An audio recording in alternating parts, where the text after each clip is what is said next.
13. Si me acompañan aquí a leer este pasaje. Primera de Pedro 3, del 13 al 17 vamos a leer. ¿Y quién es aquel que os podrá hacer daño si vosotros seguís el bien? Mas también si alguna cosa padecéis por causa de la justicia, bienaventurados sois. Por tanto, no os amedrentéis por temor de ellos, ni os conturbéis, sino santificad a Dios el Señor en vuestros corazones, y estad siempre preparados para presentar defensa con mansedumbre y reverencia ante todo aquel que os demande razón de la esperanza que hay en vosotros, teniendo buena conciencia, para que en lo que murmuran de vosotros como de malhechores, sean avergonzados los que calumnian vuestra buena conducta en Cristo, porque mejor es que padezcáis haciendo el bien, si la voluntad de Dios así lo quiere, que haciendo el mal. Oremos. Padre, te alabamos, te damos gracias, Señor, por esta oportunidad que nos das de compartir tu palabra en esta mañana, Señor, y queremos poner en tus manos esta predicación, este estudio, Señor, para que tú pues edifiques a tu iglesia, Señor. Prepara nuestro corazón para recibir tu palabra. En Cristo Jesús oramos. Amén. Bien. Bueno, las epístolas de Pedro tienen que ver más con la relación del creyente y del reino de Dios que con la iglesia como el cuerpo de Cristo. Si bien todos los creyentes a los que van dirigidas eran miembros de iglesias locales, estos escritos contemplan a los hijos de Dios no en su aspecto celestial, como lo podemos ver ahí en Efesios 1:3 y 2:6, sino más bien como extranjeros y advenedizos en su travesía por el desierto de este mundo. Pedro nos dice que escribió esta primera epístola para testificar que esta es la verdadera gracia de Dios en la cual estáis. Ahí en 1 Pedro 5:12. No habla tanto de ella como la gracia que salva, como aparece ahí en Romanos 5:1 y 2, y que nos otorga una perfecta posición ante el trono de Dios.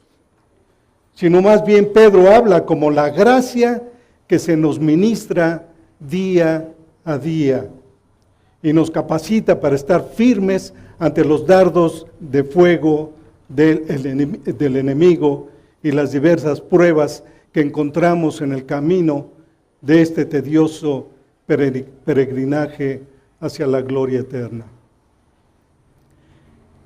Y el sufrimiento ocupa un lugar muy importante en la epístola y se le conceptúa como algo normal para el creyente, mientras espera la herencia preparada para él en los cielos.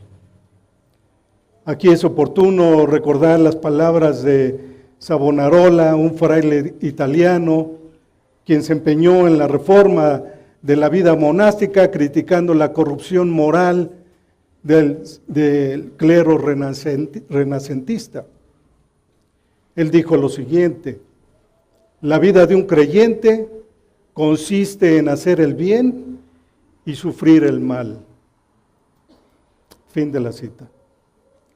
Así que todo hijo de Dios ha de gozarse en pasar por tribulaciones y sufrir por aquel que nos ha redimido con su propia sangre. El sufrimiento de los hijos de Dios tiene un propósito, y este está controlado y ordenado por el Señor, para que obre a manera de bendición en nuestras vidas. A través del ministerio del sufrimiento, Dios nos capacita para comprender de una forma más amplia lo que el Señor sufrió por nosotros cuando estaba en este mundo. Así que Dios usa el sufrimiento en nuestras vidas con dos propósitos. El primero, para mantenernos apartados del pecado, como dice aquí en esta carta, en esta primera carta, en el capítulo 1, versículo 1. Perdón, capítulo 4, versículo 1.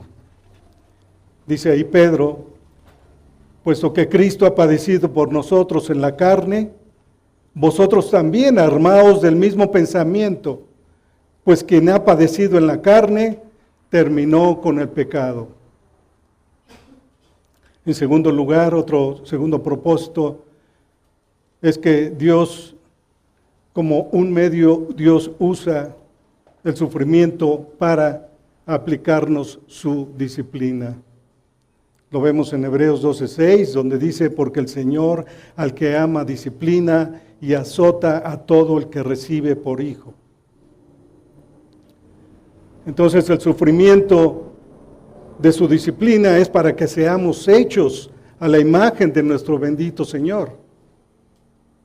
Cuando sufrimos como consecuencia de ser siervos y de llevar su gloriosa palabra por este mundo, experimentamos una comunión y un gozo sin par. La recompensa que nos espera es segura y ciertamente nos hará olvidar toda esta aflicción pasajera. Los sufrimientos de este mundo serán como insignificantes partículas a la luz de la inmensa gloria eterna que nos espera. Dice Pablo allí en 2 Corintios 4:17, dice: porque esta leve tribulación momentánea produce en nosotros un cada vez más excelente y eterno peso de gloria. Así que, hermanos, los cristianos no estamos libres del sufrimiento. Cuando confiamos en Cristo, no significa que somos de una vez por todas librados de todas las consecuencias del pecado. Sin embargo, en lo que respecta al juicio divino, sí somos librados de una vez y para siempre. Lo encontramos aquí en Juan 3:18, donde dice que el que en él cree, es decir, en el Hijo de Dios, no es condenado. No obstante, al seguir en este cuerpo de carne y hueso, la maldición a causa del pecado de Adán aún no ha sido quitada. En consecuencia, todos los creyentes sufrimos junto con la creación, de la cual nuestro cuerpo todavía forma parte. Pero además de todo esto, los creyentes nos encontramos con que el mundo al cual antes pertenecíamos, ¿verdad?, se nos ha vuelto ahora en terreno hostil o a causa del lugar que hemos tomado juntamente con nuestro Señor. Nuestro Señor, quien fue rechazado y además fue crucificado. Todo esto involucra sufrimiento, pero con cada prueba y aflicción, Dios nos da su gracia para poder soportarlo todo y sostenernos, como viendo al invisible, dice ahí en Hebreos 11:27. Y si analizamos un poco el contexto histórico de esta carta, vemos que cuando la ciudad de Roma ardía, ahí en el año 64 después de Cristo, los romanos creyeron que su emperador Nerón había prendido fuego a la ciudad, probablemente por su increíble deseo perverso por construir. Para poder construir más, él tenía que destruir lo ya existente. Los romanos estaban totalmente devastados. Su cultura, en un sentido, desapareció con la ciudad.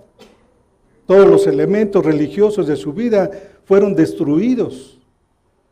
Sus grandes templos, reliquias y aún los ídolos de su casa fueron quemados. Eso tuvo grandes implicaciones religiosas porque los hacía creer que sus deidades habían sido incapaces de lidiar con esta conflagración y también fueron víctimas de ello. Las personas estaban sin casa, sin esperanza, muchas habían muerto, su resentimiento amargo era severo y Nerón se dio cuenta de que tenía que redirigir la hostilidad. ¿Y qué pasó? El chivo expiatorio del emperador fueron los cristianos. Los cristianos quienes ya eran odiados porque estaban asociados con los judíos y porque eran vistos como personas que eran hostiles a la cultura romana. Y entonces Nerón esparció esta idea rápidamente de que los cristianos habían prendido fuego a la ciudad. Como resultado, una intensa persecución en contra de los cristianos comenzó y pronto se esparció a lo largo del Imperio Romano, tocando lugares al norte de las montañas Tauro, tales como Ponto, Galacia, Capadocia, Asia y Bitinia, como vemos aquí en la primera carta, en esta primera carta en el versículo 1. Y así impactando a los cristianos, a quienes Pedro les llama aquí peregrinos. Les llama peregrinos. Estos peregrinos, quienes probablemente eran gentiles en su mayoría, posiblemente llevados a Cristo por Pablo y sus asociados y establecidos en las enseñanzas de Pablo, necesitaban fortalecimiento espiritual. Un fortalecimiento espiritual por esos sufrimientos por los que estaban pasando.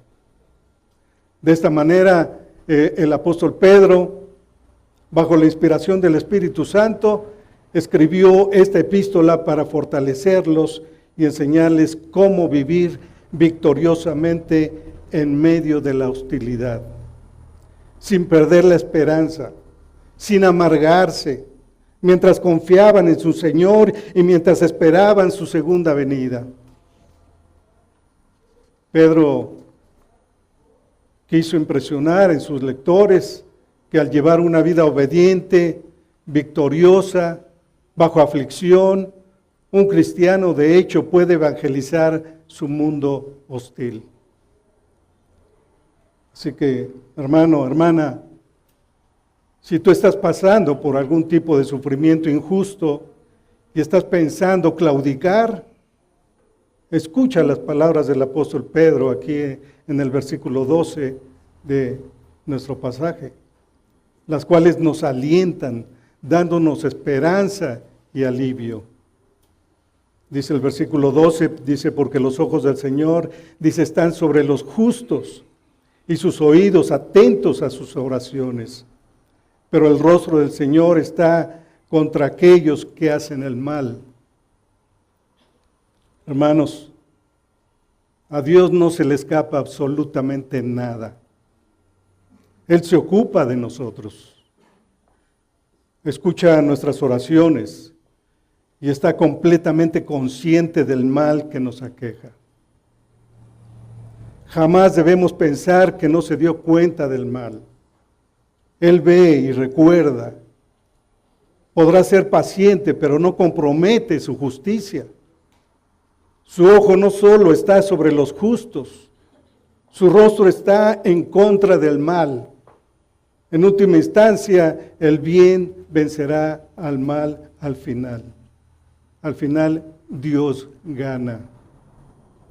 De tal manera que el apóstol Pedro nos ofrece en este pasaje 5 maneras en las que podemos mantener una vida honorable en medio del sufrimiento injusto.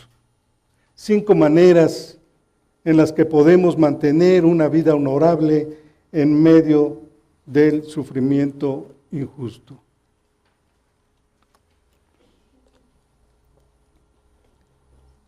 Antes de entrar a ver estas 5 maneras, analicemos primeramente lo que Pedro nos dice aquí en el versículo 13. Dice ahí Pedro, ¿y quién es aquel que os podrá hacer daño si vosotros seguís el bien? ¿Quién? Dice, ¿quién podrá? En el original griego dice, ¿quién es aquel que os hará daño? Esta es una expresión que implica una confianza intrépida en la protección del daño por Dios. Esta confianza fue la que experimentó nuestro Señor Jesucristo en sus padecimientos, y asimismo ahora los cristianos debemos experimentarla. Dice Pedro aquí también, si seguís. Dice, si vosotros seguís. También en el original griego dice, si os hicieses imitadores. En los escritos más antiguos dice, celosos del bien. Entonces aquí el bien, el contraste en griego es, ¿quién os hará mal si sois celosos en hacer el bien? ¿Quién os hará mal si sois celosos en hacer el bien? Esto significaría que si llevamos una vida de pureza e integridad, a la larga casi nunca sufriremos tanto como los que se dedican a hacer el mal. ¿Esto qué quiere decir? Bueno, en términos prácticos podríamos pensar que, por ejemplo, si pagas tus deudas, entonces hay buenas probabilidades de que no tengas problemas financieros. O bien, si pagas todos tus impuestos a tiempo, ¿verdad? Es probable que no tengas a Hacienda persiguiéndote. O bien también si te ocupas de tu cuerpo, ¿verdad? Si haces suficiente ejercicio, si duermes bien, si llevas una buena dieta, si vigilas tu nivel de tensión. Entonces tendrás buenas oportunidades para llevar una vida más saludable que aquellos que no lo hacen. También si ayudas a otros, tienes buenas probabilidades de que cuando tengas necesidad alguien te brinde ayuda. En pocas palabras podríamos razonar de la siguiente manera. Los que hacen lo correcto casi nunca se encuentran en el camino del daño. Sin embargo, en la realidad, hermanos, debido a que vivimos en un mundo caído y hostil, hay momentos en que la vida simplemente es injusta. Dice allí en Eclesiastés que en esta vida impera más la injusticia que la justicia. Así que habrá circunstancias en que pese a ese razonamiento es posible que no llevemos una vida justa, de justicia. Pese a caminar lealmente con Dios, pues a veces las situaciones se vuelven en nuestra contra, simplemente ¿por qué? Porque Dios dentro de su soberana voluntad así lo permite. Esas situaciones son excepciones a la regla y son precisamente las que Pedro trata en el texto que nos ocupa en esta ocasión. Recordemos a los destinatarios de esta carta a quien Pedro desea alentar. Ellos no hicieron ningún mal, fueron leales a Dios. Sin embargo, ellos fueron perseguidos y fueron matados. Contrario a lo que algunos pudieran pensar, sufrir por la causa de Cristo es una gracia que Dios derrama sobre cierto número de sus hijos. Sufrir por la causa de Cristo es una gracia que Dios derrama sobre cierto número de sus hijos.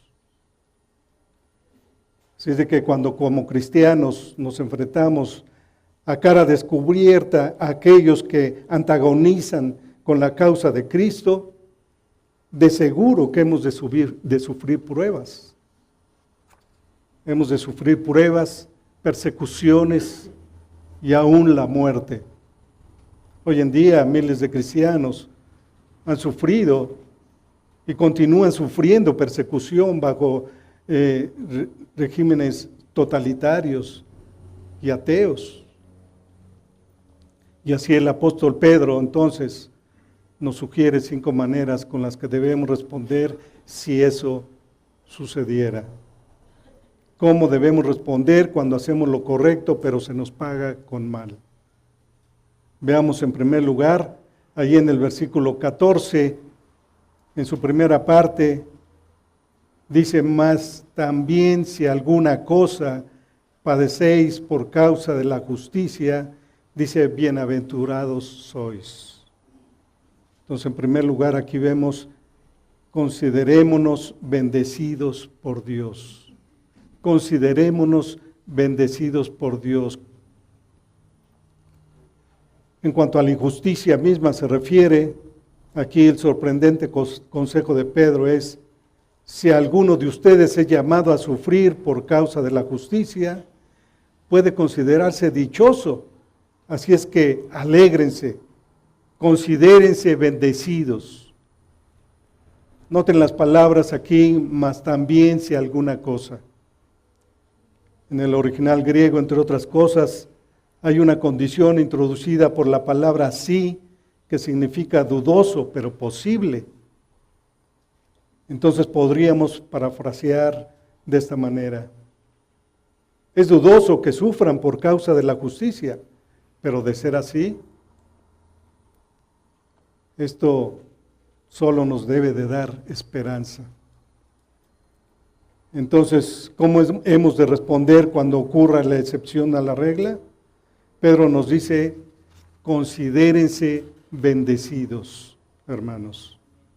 Santiago nos dice algo parecido en el primer capítulo de su carta. ¿Recuerdan ahí en Santiago 1:2? Que dice: hermanos míos, tener por sumo gozo cuando os halléis en diversas pruebas. Tú podrías decir: en verdad me parece bien, pero hablando con sinceridad, ¿cómo podemos estar felices y considerarnos bendecidos cuando nos acaban de golpear con el puño de la injusticia? Bueno, podemos hacerlo recordando dos cosas. En primer lugar, que somos llamados a soportar con paciencia el trato injusto. Somos llamados a soportar con paciencia el trato injusto. Acompáñenme a ver aquí en 1 de Pedro 2:21. Veamos qué nos dice aquí Pedro en cuanto a esto. Vamos a leer aquí en 2:21.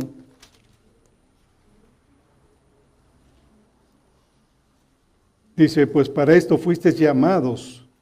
Dice: porque también Cristo padeció por nosotros, dejándonos ejemplo para que sigáis sus pisadas, el cual no hizo pecado, ni se halló engaño en su boca, quien cuando le maldecían, no respondía con maldición, cuando padecía, no amenazaba, sino encomendaba la causa al que juzga justamente, quien llevó él mismo nuestros pecados en su cuerpo sobre el madero, para que nosotros, estando muertos a los pecados, vivamos a la justicia, y por cuya herida fuisteis sanados. Porque vosotros erais como ovejas descarriadas, pero ahora habéis vuelto al pastor y obispo de vuestras almas. Y sigue leyendo, sigue diciendo aquí Pedro, qué curioso, ¿no? Antes de este pasaje que acabamos de leer, está ahí en el versículo 13, dice: por causa del Señor, someteos a toda institución humana. Y después de este pasaje, en el capítulo 3, versículo 1, habla acerca de los deberes conyugales. Es curioso, ¿verdad? Dice: asimismo, vosotras mujeres, estad sujetas a vuestros maridos, para que también los que no creen a la palabra sean ganados en palabra por la conducta de sus esposas, considerando vuestra conducta casta y respetuosa. Vuestro atavío no sea el externo de peinados ostentosos, de adornos de oro, de vestidos lujosos, sino el interno, el del corazón, en el incorruptible ornato de un espíritu afable y apacible, que es de grande estima delante de Dios. Porque así también se ataviaban en otro tiempo aquellas santas mujeres que esperaban en Dios, estando sujetas a sus maridos, como Sara obedecía a Abraham, llamándole Señor, de la cual vosotros habéis venido a ser hijas, si hacéis el bien sin temer ninguna amenaza.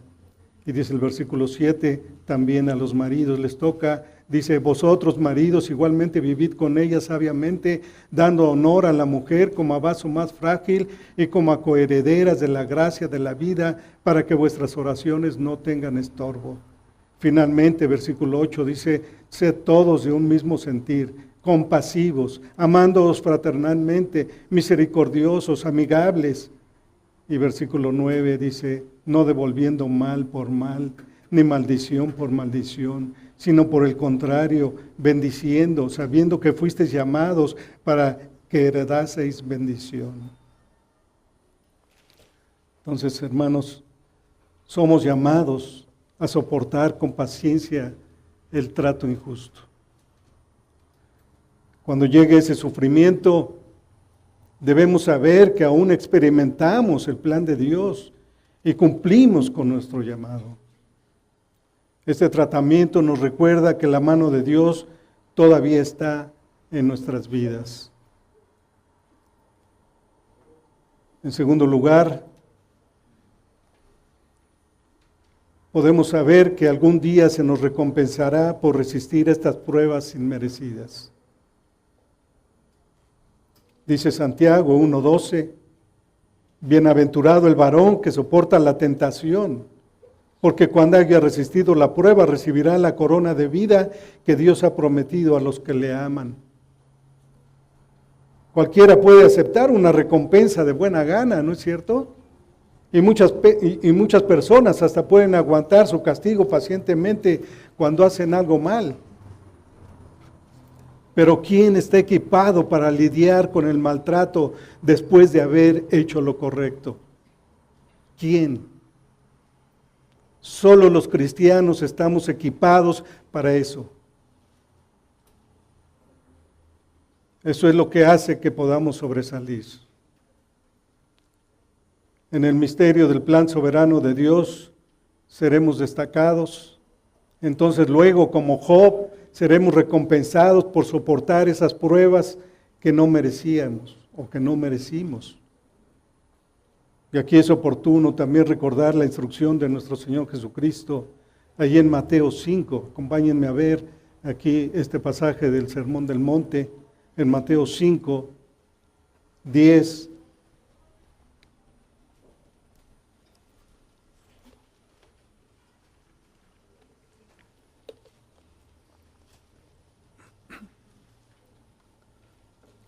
Dice, bienaventurados los que padecen persecución por causa de la justicia, porque de ellos es el reino de los cielos. Versículo 11 dice, bienaventurados sois cuando por mi causa os vituperen y os persigan y digan toda clase de mal contra vosotros, mintiendo. Gozaos y alegraos, dice aquí el versículo 12, porque vuestro galardón es grande en los cielos, porque así persiguieron a los profetas que fueron antes de vosotros. Entonces, hermanos, debido a esas promesas, los cristianos podemos hacer algo diferente al resto del mundo. Podemos responder a la injusticia con una actitud positiva. Cuando lo hacemos, entonces las bocas se abren y con frecuencia tenemos entonces la oportunidad de explicar por qué no nos dejamos llevar por la venganza. Una segunda forma en que podemos responder cuando hacemos lo correcto y se nos paga mal es que no seamos presa del pánico ni nos preocupemos. Ya vimos la primera, que es considerémonos bendecidos por Dios. En segundo lugar, no seamos presa del pánico ni nos preocupemos. Dice Pedro aquí en el mismo versículo 14, en su segunda parte, dice, por tanto, no os amedrentéis por temor de ellos, ni os conturbéis. En el original dice, no os aterrorice el terror de ellos. No temáis el terror que ellos quieren infundiros, terror que ellos mismos experimentan cuando están en la adversidad. Aquí Pedro pone énfasis en dos respuestas comunes: pánico y preocupación. Regularmente cuando actuamos en la carne, hacemos esas dos cosas, ¿no es cierto? Entramos en pánico y nos preocupamos. Pero veamos lo que esto significa. Esta palabra amedrentar proviene del término original phobos, del cual también obtenemos la palabra fobia. Esta clase de temor es el que se apodera de nosotros con terror y hace que huyamos, alejándonos de la presión. Por eso Pedro dice, no hagas eso, no hagas eso, no hay razón para correr. No intenten escaparse de la prueba. No sientan pánico. La otra palabra que vemos aquí es conturbarse. La palabra conturbado en griego significa estar quieto y agitado. Estar inquieto y agitado. La idea de sentir tumulto interno o agitación. En Juan 14:1 vemos esta palabra donde leemos: no se turbe vuestro corazón. Ahí tenemos esta misma raíz. Este versículo, así como el versículo 15 de nuestro pasaje, son citas de Isaías 8, versículo 12 y 13, donde leemos lo siguiente. Dice Isaías, versículo 12, dice: no llaméis conspiración a todas las cosas que este pueblo llama conspiración, ni temáis lo que ellos temen, ni tengáis miedo a Jehová de los ejércitos, a Él santificad. Sea Él vuestro temor y Él sea vuestro miedo. Dios solo ha de ser temido. El que teme a Dios no tiene más a quien temer. El Evangelio da al creyente un corazón que siente la seguridad del favor de Dios. Un corazón, por tanto, tranquilo en toda adversidad. Así que el consejo de Pedro para nosotros es que aun cuando las pruebas nos presionen y las personas traten de intimidarnos, podemos tener un espíritu tranquilo. Y en lo que al perseguidor e instigador concierne, podemos estar libres de pánico y preocupación. ¿Por qué? Porque sabemos que Dios está de nuestro lado. Sabemos que Dios está con nosotros. En cualquier circunstancia, en cualquier lugar donde andemos, Dios está con nosotros. Así es de que, en tercer lugar, ¿cómo debemos responder cuando hacemos lo correcto y se nos paga mal? Ya vimos, número 1, considerémonos bendecidos por Dios. Número 2, no seamos presa del pánico ni nos preocupemos. Y número 3, reconozcamos a Cristo como Señor aún por encima de la injusticia. Reconozcamos a Cristo como Señor aún por encima de la injusticia. Vemos ahí en el versículo 15, en su primera parte, dice: sino santificad a Dios el Señor en vuestros corazones, dice Pedro. Aquí se refiere a Cristo, precisamente, de tal modo que este versículo lo podemos leer de la siguiente manera. Dice: aparten a Cristo como Señor en sus corazones. Aparten a Cristo como Señor en sus corazones. El corazón es donde Él debe ser adorado. Un comentarista dice lo siguiente al respecto. Dice: los cristianos deben consagrar a Cristo Jesús en sus corazones. El corazón es el eje central de la existencia del hombre, porque es el manantial de la vida, como dice Proverbios 4:23. Cuando el corazón está controlado por Jesucristo, el cristiano le dedica toda su vida. Entonces el cristiano queda libre de temor y está en condiciones de defenderse de sus enemigos. Fin de la cita. De tal manera, hermano, hermana, que si tú vives en comunión sumisa con el Señor Jesucristo, en amor y obediencia a Él, no tienes nada, absolutamente nada de qué temer. La otra palabra que encontramos aquí es santificar. Dice santificad, hacer santo significa esto. Honrar como santo, entronizándolo en vuestros corazones como el modelo de oración, que vemos de oración ahí en Mateo 6:9, donde dice: santificado sea tu nombre. La santidad de Dios es glorificada en nuestros corazones como morada de su Espíritu.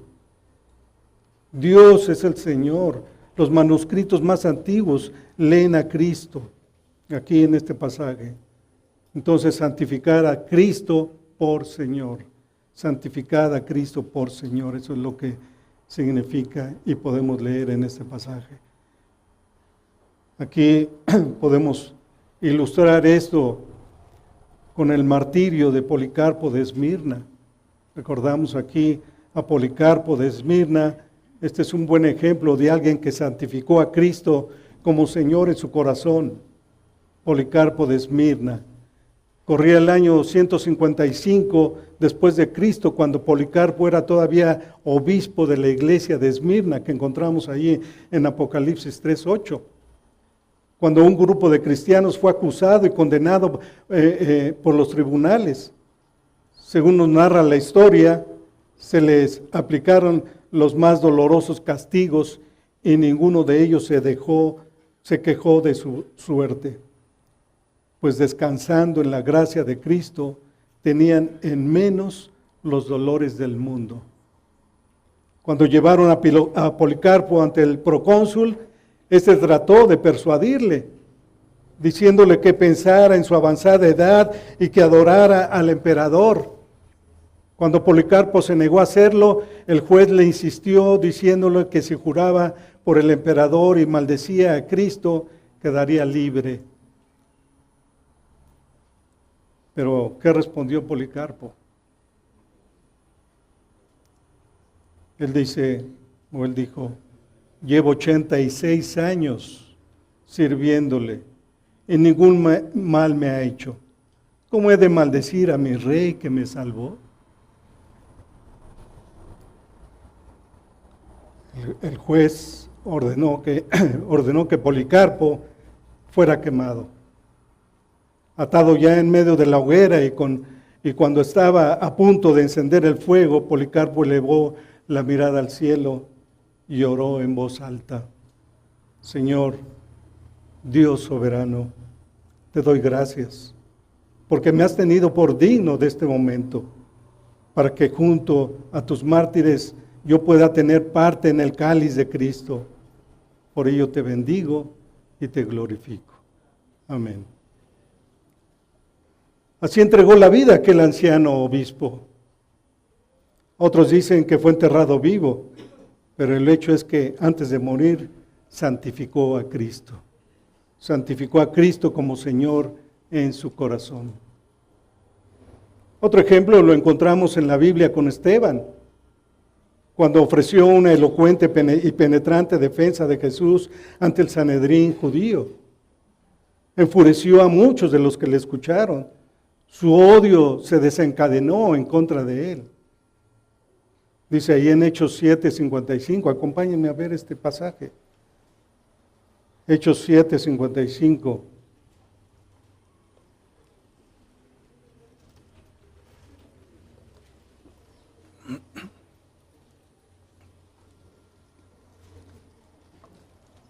Dice allí en Hechos 7:55, Pedro Esteban, lleno del Espíritu Santo, puesto los ojos en el cielo, vio la gloria de Dios y a Jesús que estaba a la diestra de Dios y dijo, he aquí veo los cielos abiertos y al Hijo del Hombre que está a la diestra de Dios. No querían escucharlo. Se taparon los oídos y se lanzaron en contra de él. Lo sacaron de la ciudad y lo apedrearon con violencia para matarlo. Mientras Esteban moría, él invocaba y decía, Señor Jesús, recibe mi espíritu. Y puesto de rodillas clamó a gran voz, Señor, no les tomes en cuenta este pecado. Esteban, ni tampoco Policarpo de Esmirna merecían ese castigo. Ciertamente no merecían la muerte. Por eso pudieron haber muerto con amargura.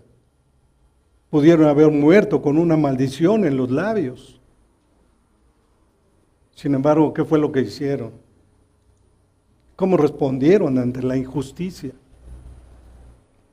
Santificaron a Dios en su corazón y murieron elevando una oración a Dios. Como estos dos mártires, necesitamos reconocer el control de Cristo en nuestras circunstancias injustas y hacer lo mejor que podamos para que Él sea glorificado en nuestras vidas. Esto es lo único que nos traerá satisfacción duradera y paz. Veamos lo que nos sigue diciendo aquí Pedro. En cuarto lugar, estemos listos para testificar. Estemos listos para testificar. Ya vimos, número 1, considerémonos bendecidos por Dios. Número 2, no seamos presa del pánico ni nos preocupemos. Número 3, reconozcamos a Cristo como Señor, aún por encima de la injusticia. Y número 4, estemos listos para testificar. Dice aquí en el versículo 15, en su segunda parte, dice, y estad siempre preparados para presentar defensa con mansedumbre y reverencia ante todo el que os demande razón de la esperanza que hay en vosotros. Algunos estamos, ¿verdad?, tan ansiosos de dar testimonio que exigimos que nos escuchen, aun cuando no sea apropiado o no sea el momento adecuado. Sin embargo, aquí se nos dice que estemos listos cuando se nos pida que demos razón. Estad siempre preparados para presentar defensa, dice Pedro. La palabra aquí, defensa, viene del término apología. Nuestra palabra apología viene de esta palabra griega. Se refiere a hacer declaraciones verbales defensivas. La palabra que vemos aquí, razón, viene de la palabra logos, traducida en otras partes de la Escritura como la palabra o verbo. En esos momentos en que se nos demande razón de nuestra fe, entonces hemos de estar listos para ofrecer un testimonio verbal, una declaración amable, pero penetrante de la verdad, es decir, con humildad y prudencia, de una manera comprensible, razonable y bíblica sobre todo. Nuestra defensa de la fe. Mi propósito no es lisonjearos, sino requerir que juzguéis a los cristianos según el justo proceso de investigación, dijo Justino Mártir. Palabras de Justino Mártir. Mi propósito, dice, no es lisonjearos, sino requerir que juzguéis a los cristianos según el justo proceso de investigación. Aquí cabe hacer mención de lo que la historia del cristianismo nos narra acerca de la época de la defensa de la fe durante todo el segundo siglo y buena parte del tercero. En esta época la persecución y el martirio pendían constantemente sobre los cristianos como una espada de Damocles. Esta espada de Damocles es una frase popular, ¿verdad?, que se usa para expresar la presencia de un peligro inminente. Entonces los cristianos se veían en la necesidad de hacer cuanto estuvieran a su alcance por disipar los rumores y las falsas acusaciones que circulaban acerca de sus creencias y de sus prácticas. A esta tarea se dedicaron algunos de los más hábiles pensadores y escritores entre los cristianos, a quienes se da el nombre de apologistas, es decir, defensores. Y algunos de los argumentos en pro de la fe cristiana que aquellos apologistas emplearon han seguido utilizándose en defensa de la fe a través de los siglos. Justino Mártir es probablemente el más dramático y por ende el más conocido de los apologistas. En sus apologías trató de defender el cristianismo como los cargos de ateísmo e inmoralidad, demostrando que los cristianos eran ciudadanos leales y probando que solo el cristianismo enseñaba la verdad. Además se esforzó por demostrar que Jesús era el Mesías. Entonces, volviendo a lo que dice nuestro texto, ahí en el versículo 15, dice, ante todo el que os demande. En el griego dice, a cada uno que os demande. A cada uno que os demande. Al blasfemo no hay que darle razón, sino al pagano que interroga con sinceridad, al que pregunta con sinceridad. Por otro lado, este texto no impone la obligación, ¿verdad?, de presentar un ensayo erudito, como estos apologistas hábilmente lo hicieron. Tampoco exige que presentemos una defensa lógica de la revelación. Pero como los creyentes se niegan a sí mismos, crucifican al mundo y afrontan la persecución, necesitan ser alentados con alguna fuerte esperanza. Hay en el mundo personas que no tienen tal esperanza ellos mismos y son movidos por la curiosidad a preguntarnos el secreto de nuestra esperanza. Es aquí que debemos entonces estar preparados para dar un relato experimental de cómo nació en nosotros como cristianos la esperanza. La esperanza que es nuestro contenido y sobre qué descansa como apoyo. Así que hermanos, manos a la obra. Alistémonos para presentar defensa y ofrecer una respuesta. Tus vecinos querrán saber cómo es que te quedas quieto en medio del maltrato. ¿Cómo puedes sobrepasarlo sin reaccionar de una manera fuerte? Tu amigo en el trabajo querrá saber cómo pudiste hacerlo. Otros que saben lo que soportas te escucharán. Te has ganado el derecho a ser escuchado entonces. Pero tengamos cuidado en no desatender la manera en la que debemos de testificar. Con mansedumbre y reverencia. Con mansedumbre y reverencia. Sabio consejo de parte de Pedro, un hombre que había sido quebrantado. Un comentarista ofrece una excelente explicación de cómo debe ser nuestra defensa y razón. Él dice, su defensa debe ofrecerse como mansedumbre. La razón del cristianismo debe presentarse con mayor hermosura. Los seres humanos pueden ser traídos a la fe cristiana, pero no pueden ser forzados a ella. Su defensa debe ofrecerse con reverencia. Es decir, cualquier argumento en el que se involucre el cristiano debe realizarse en un tono que Dios pueda escuchar con gozo. En cualquier presentación del caso cristiano y en cualquier argumento para la fe cristiana, el acento debe ser el amor. Fin de la cita.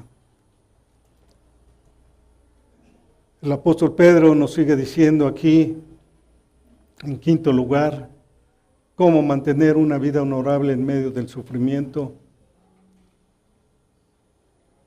Mantengamos una buena conciencia. Lo vemos aquí en el versículo 16, mantengamos una buena conciencia. Dice el versículo 16, teniendo una buena conciencia para que en lo que murmuran de vosotros como de malhechores, sean avergonzados los que calumnian vuestra buena conducta en Cristo. Dice aquí, teniendo buena conciencia. Esa es la fuente secreta de la prontitud para dar razón de nuestra esperanza. La profesión sin la práctica no tiene peso, pero los que tienen buena conciencia pueden permitirse dar razón de su esperanza, como con mansedumbre. Buena conciencia significa excavar el terreno del carácter. Aquí dice el pastor John MacArthur, una vida libre de pecado continuo y no confesado, vivida bajo el mando del Señor, producirá una conciencia sin ofensa. Como dice Pablo ahí en 2 Corintios 1:12, dice, porque nuestra gloria es esta. Aquí cuando Pablo estaba defendiendo su apostolado, dice, porque nuestra gloria es esta, el testimonio de nuestra conciencia que con sencillez y sinceridad de Dios, no con sabiduría humana, sino con la gracia de Dios, dice, nos hemos conducido en el mundo y mucho más con vosotros. Más adelante en el capítulo 4, versículo 2, el mismo Pablo dice, antes bien renunciamos a lo oculto y vergonzoso, no andando con astucia ni adulterando la palabra de Dios, sino por la manifestación de la verdad, recomendándonos a toda conciencia humana delante de Dios. Entonces, hermanos, el mantener esta buena conciencia hará que nuestros acusadores falsos sientan vergüenza de sus propias conciencias. Entonces, hermanos, hermanas, la mejor respuesta posible a los que critican nuestras creencias y difamen nuestra conducta, la dará una vida de pureza, una vida de sinceridad y una vida de caridad. Y entonces, si la persecución llega, es mejor que no encuentre fundamento ni justificación en palabras ásperas o acciones inconsecuentes. Finalmente, aquí en el versículo 17, el apóstol Pedro nos ofrece un principio subyacente e inconmovible. Dice ahí el versículo 17, porque mejor es que padezcáis haciendo el bien, si la voluntad de Dios así lo quiere, que haciendo el mal. El principio es este: el sufrimiento injusto siempre es mejor que el castigo merecido. Y algunas veces, aunque no lo podamos explicar completamente por qué, es la voluntad de Dios que su pueblo sufra por hacer lo correcto. Job sufrió terriblemente, y aunque jamás pudo haberlo previsto por sí mismo o comprenderlo cuando sucedió, Job ha sido recordado a través y hasta hoy como el modelo de la perseverancia paciente. La paciencia de Job. La paciencia de Job es una frase axiomática que siempre recordamos. Así que, hermano, hermana, si Dios te ha llamado a sufrir por alguna causa, no trates de averiguar el por qué. Solo recuerda que el Señor no solo está lleno de compasión, sino también está al control de todos los acontecimientos de nuestra vida, de tu vida. Él no te dejará sin esperanza. Y recuerda estos 5 breves consejos de Pedro que hemos analizado. Es más, memorízalos, anótalos en alguna tarjeta, en tu iPad, en tu celular, lo que sea que traigas contigo, y así puedas mantener una vida honorable en medio del sufrimiento. Considérate bendecido por Dios. No salgas huyendo asustado, ni te quedes sentado preocupándote. Reconoce a Cristo como Señor aún por encima de la justicia. Prepárate para testificar y mantén una buena conciencia. Proverbios 16:7 es un buen principio para concluir nuestro estudio. Además, para que te lo lleves en el corazón. Dice Proverbios 16:7, cuando los caminos del hombre son agradables a Jehová, aún sus enemigos hace estar en paz con él. Oremos. Padre, Señor Dios, tú conoces nuestra debilidad y el temor que a veces podemos sentir ante la injusticia, ante la hostilidad.